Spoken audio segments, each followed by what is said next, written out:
between the Arizona Cardinals and the Minnesota Vikings.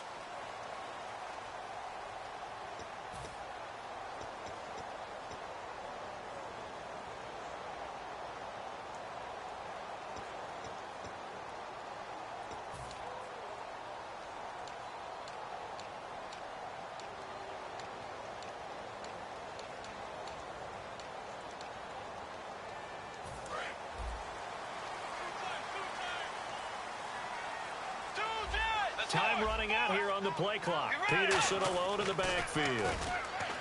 Now a play fake here on first down.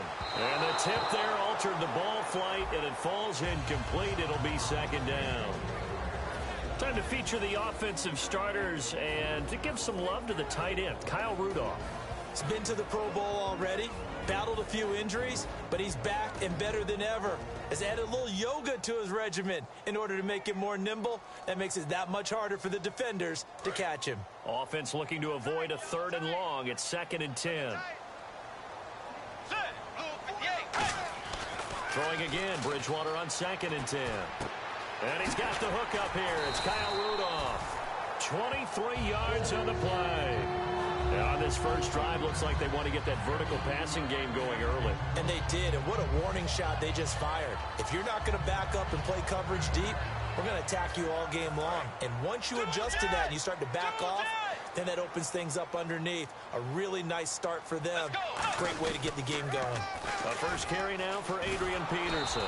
And he'll fight his way forward to about the 48-yard line. Now, this past year, Arizona finished 7-8-1. Here are the defensive starters for the Cardinals.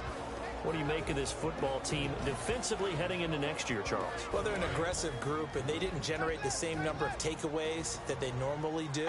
But I think that coming back in 2017, a great core of players, and they'll get Tyrann Mathieu back. If they get him back at his 2015 level, look out, because Patrick Peterson's one of the best corners in the game as well. He got 18 yards out of that one, and it gets him a new set of downs. As if he didn't have enough to think about on that route, the comeback route, coming back to the football and catching it, decided to make sure he toe-tapped and kept himself in bounds. And that was spectacular, but on the comeback route, maybe a little easier to deal with the sideline since you've got better vision of it? I think that's a great point, because you should know exactly where you're going and know how much space you have and make sure you get your feet down. But, yeah, coming back to the football, I like it. Good vision. Nice job there defensively to clamp down, because really they've been on their heels this drive. Agreed, and they really needed that one for confidence, just to feel a little bit better. But I don't know if I would be daunted by them stopping me on one run. This drive has gone pretty well. I could come right back at them. The second down throw for Bridgewater. The left side caught by Diggs. I'm just looking side by side at Diggs' number, rookie year versus sophomore year a season ago. 52 catches as a rook, 84 last year. But something you pointed out to me, yards per catch is off a bit, isn't it? It is, and, you know, his first year, he was known a little bit more as a big play threat. This past season, adjusting to a new quarterback in Sam Bradford, that number went down by about 3 yards per catch, but he can be an explosive type of a receiver. Look at the last 2 games of the regular season, well over 100 yards in both. Brandon, I know you play the fantasy football game, and Adrian Peterson has to be a popular pick for owners. But this year, a tough season for him. A knee injury early limited him to 72 yards total for the season. Yeah, early indeed. Week 2 on that knee injury. So 72 yards, as you said, for the year. Came back, admirable, hoping to get him into the playoffs, but didn't look like he was ready to return. One guy I never count out, though, is Adrian Peterson. I expect a monster return in 2017. And the 8th play on this drive coming up.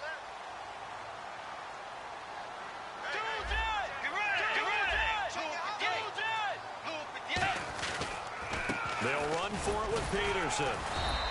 And he pushes forward but comes up short of the goal line as he'll get a yard down to about the 1. Well, it's been the air game that's taken them down on this drive before they finally turned around and handed it off on the last play. And now they're looking for the big boys to get him in the end zone. Couldn't do it there. It'll be interesting to see. Offensive lines. And he'll get in. Touchdown, Minnesota. Teddy Bridgewater taking it in. And the Vikings take the ball down the field and score on their opening drive. And he'll bang that one through.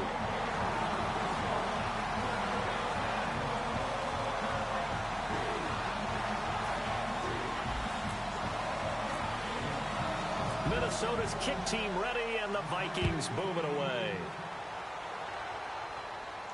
This fielded a few yards into the end zone. He juked him.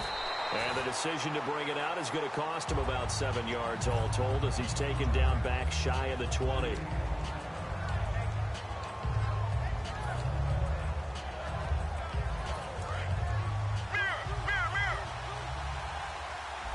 They'll come out in the pistol.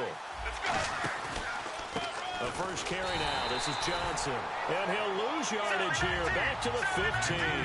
That's going to go as a loss of 2, and it'll be second down. All right, partner, despite my eating habits, I'm not big enough to play offensive tackle, nor am I quick enough. But with the defensive ends nowadays and their speed, those guys have to be able to punch and dance, and it's a tough, tough job to contain them. And this offense on your screen, one of the guys who knows how to win football games, Larry Fitzgerald. Plenty of athleticism, but plays the game with incredible intelligence.